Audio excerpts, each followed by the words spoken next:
here with Tahir Basheer from Sheridans, and we're going to continue our series of segments by talking about digital service providers, or DSPs.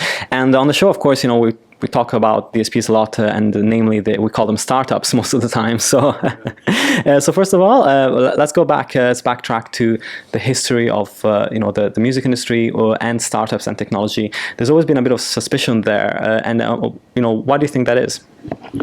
Well, I think, first of all, thanks for having me on the show. I think, historically there's always been this concept that with any kind of DSP, they're seen as disruptive technologies, which effectively is seen as a threat, because ultimately if the technology changes the way that everybody's been doing, carrying out their activities in the music industry, then that means that certain people won't have jobs, and there's certain income streams which change. So, from my perspective, right from the start, when I got involved with a whole load of DSPs, many years back, it's always a concept of trying to change that issue of it being a threat and trying to turn that into it being an opportunity. Yeah, and so that's essentially the best strategy for any startup that's looking at dealing with rights holders, to really show what they can do and show that even if they are disruptive, that is not a complete threat, that actually that's an opportunity for them.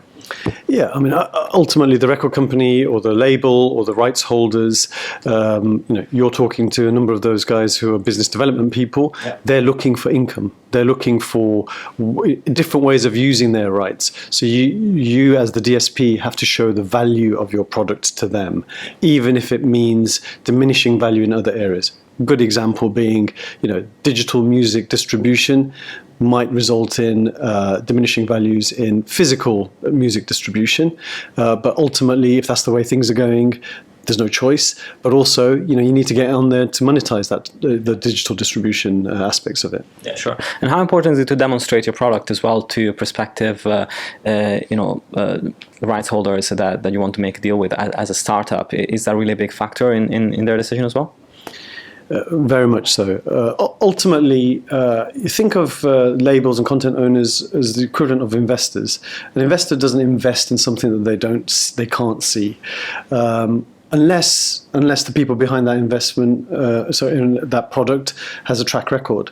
So ultimately, you're in a much better position if you can show your product, even if it's a prototype, even if it's in beta, so that there is a feel for the design, the user interface, and what you're trying to achieve. That's great. Well, thank you so much, and until the next segment. Thank you very much.